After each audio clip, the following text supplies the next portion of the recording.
So I'm taking, this is 12 ounces, frozen, great value vegetables, and I'm turning it into this.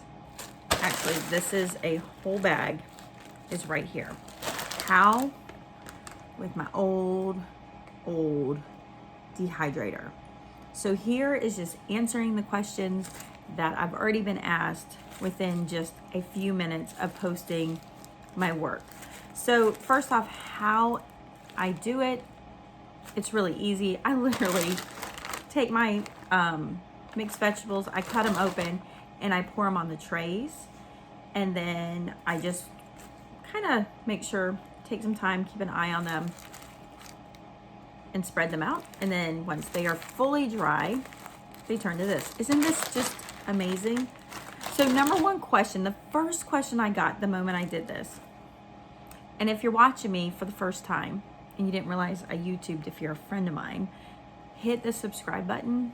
I'll be talking a lot in the coming future about just filling up your pantry and getting your pantry to be shelf stable, easily used, and just, you know, hot mess cooking as always.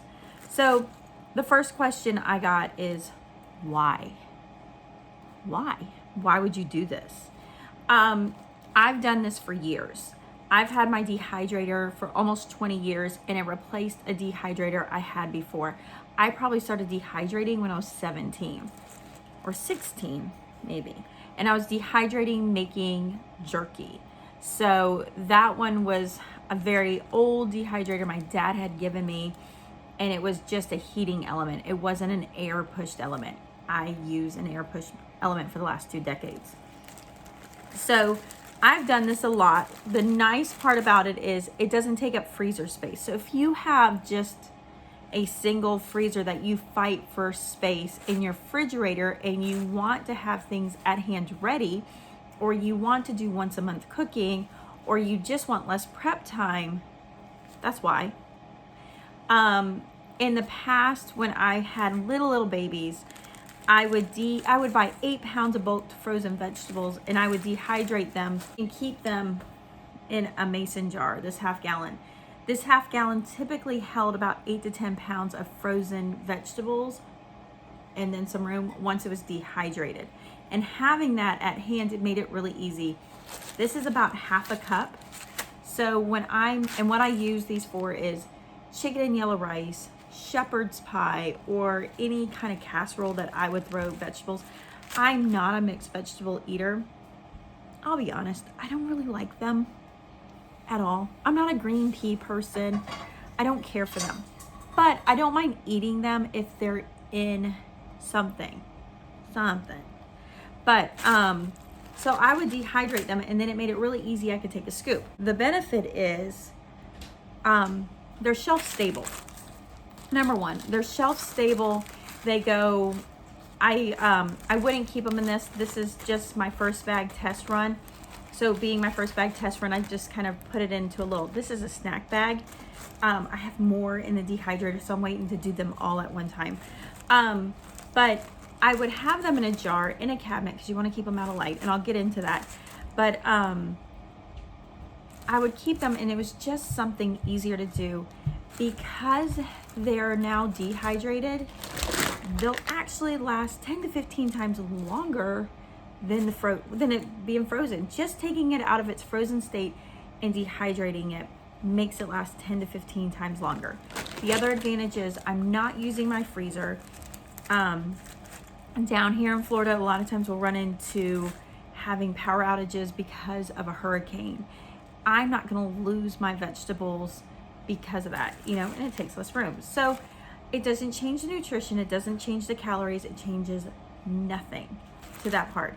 And I literally opened it and poured it out. I'm going to show you what that looks like in my dehydrator. That's what it looks like. And it's already starting to dehydrate out. And I just poured it because, and I'll show you a few tools and tricks I use with this, but I just pour it out and then I spread them out. So let's see. This is older. You might hear some cracking because the plastic's so old.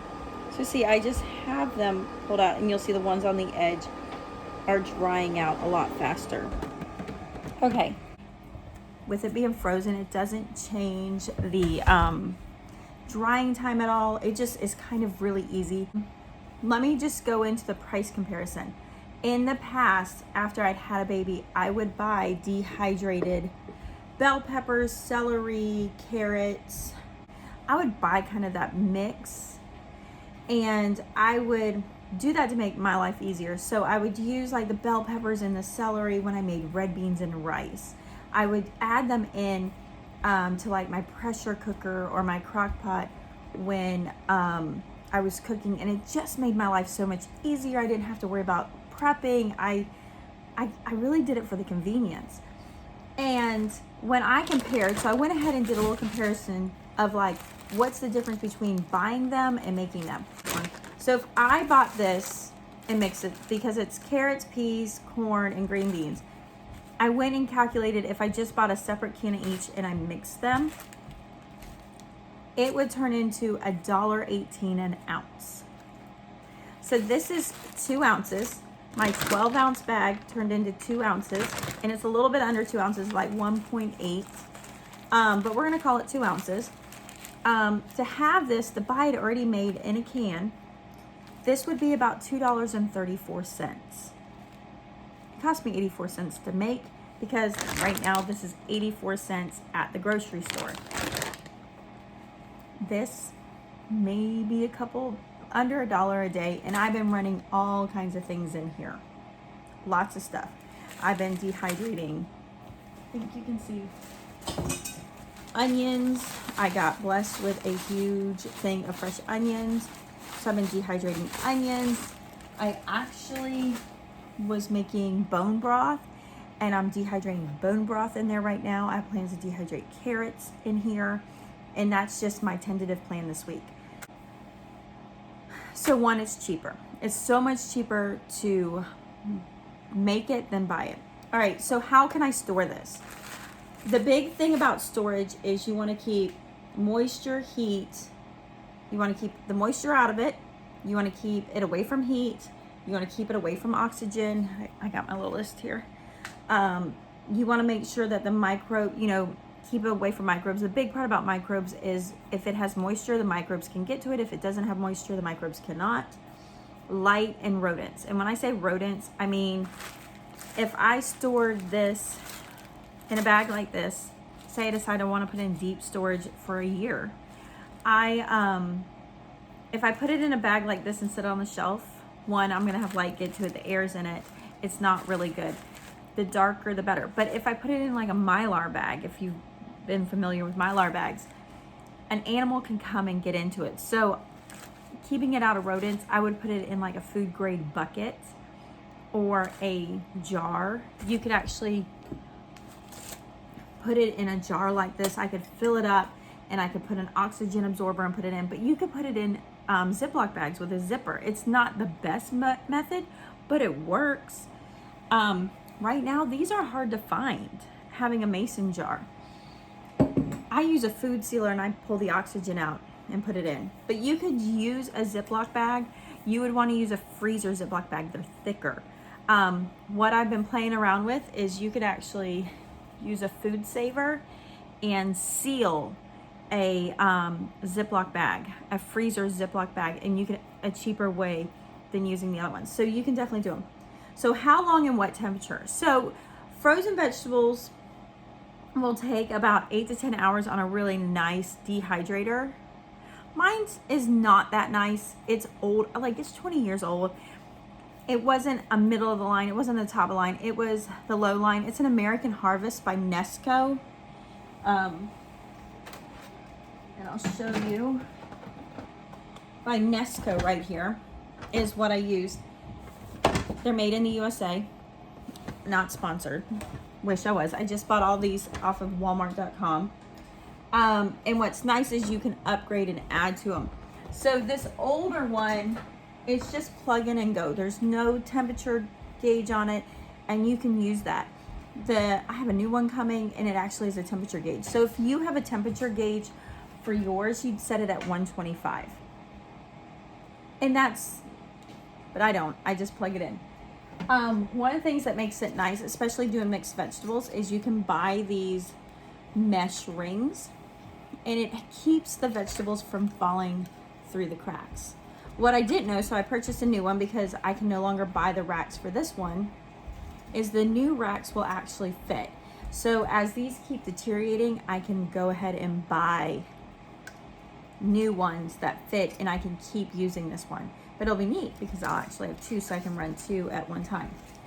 All right, so that's the Nesco brand. It's called American Harvest. You can buy it straight from Nesco, but I will say they last 20 years, but use whatever you have to get started.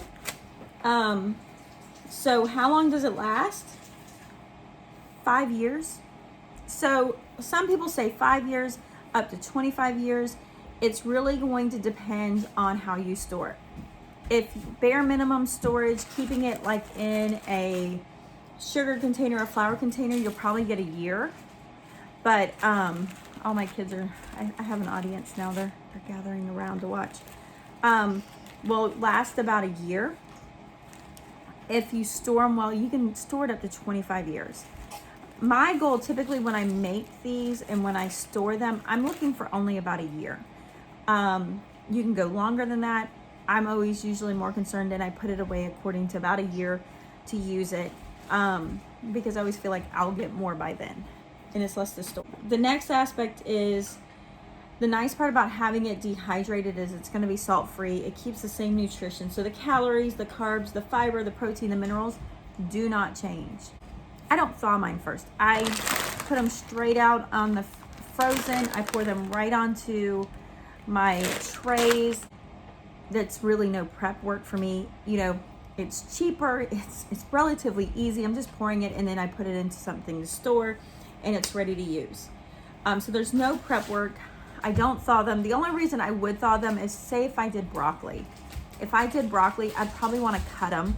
And your drying time is going to determine based on how thick it is. You know, how big the pieces are. The smaller the pieces, the quicker it dries, and how humid your house is.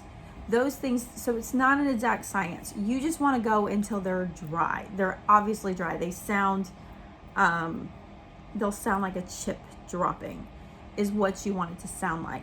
Once they're done, they don't go in the refrigerator. They can put them in a jar on the counter. You can, this is a great way to recycle your jars. If you have like jelly jars, glass jars, you could simply pour them into a clean recycled jelly jar that you got from the grocery store. If you want to put them up for long-term storage, you could actually put an oxygen absorber. Oxygen absorbers, you can get it, what they do is they actually absorb out the oxygen, but once you open it, you have to put a new oxygen absorber in it. But you can use an oxygen absorber, and they come out to be 14 cents a piece. You can buy it on Amazon if you're shopping on Amazon still. You can buy them from other places, but you can put an oxygen absorber, put that lid on tight, and it's ready to be in a dark place. It's not going to get too hot for the next 25 years. So they last 10 to 15 times longer. Really, you can get several years out of them. They're cheaper if you do it yourself. It's just, and I mean, using a dehydrator is relatively easy. You just put the food on there and you wait for it to go. I do like the add-ons. You can actually make something like this out of those plastic canvas that you would thread. You could kind of make your own if you wanted to. I think a double pack of these cost around $7 for the Nesco. This one's actually small because they make smaller ones and I didn't get the right size 10, 15 years ago. But this makes it so much easier to clean too. So if you're doing things, it will help clean up. You can get new trays for your Nesco. 2 of these trays are $14. They sell them in double packs. And I'll let you know, and I'll show you the ones I've, my new one when it gets here. But the nice part about these trays is 2 of these trays is a little over 1.5 square feet of dehydrating space. So I hope that answers your questions. If you want to know about using them, like I said, I use these in casseroles. So a lot of times there's already liquid in there. I just add more hot liquid and throw them in dry and let them reconstitute that way. Some things that you use only need like a quick 10-second dip in water. Some stuff will take 15 minutes of boiling. If you're using fruit, and that's typically what I'm doing here, is like 15 minutes of boiling and it comes back. So I hope this helps you. Don't just take my word for it. Definitely do your own research and get out there. But the biggest part you need to do, especially if you're going to get into food storage, is you eat what you store and you store what you eat.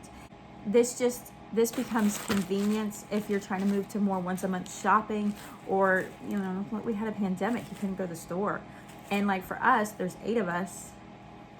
I had the same rations on how much I could take as people that only had 1 or 2 people in their house. So this will help out with that too. So I hope you like it. If you're new to my channel, definitely hit the subscribe button, give me a thumbs up, and let me know how you're doing on your food storage. I will talk to you later.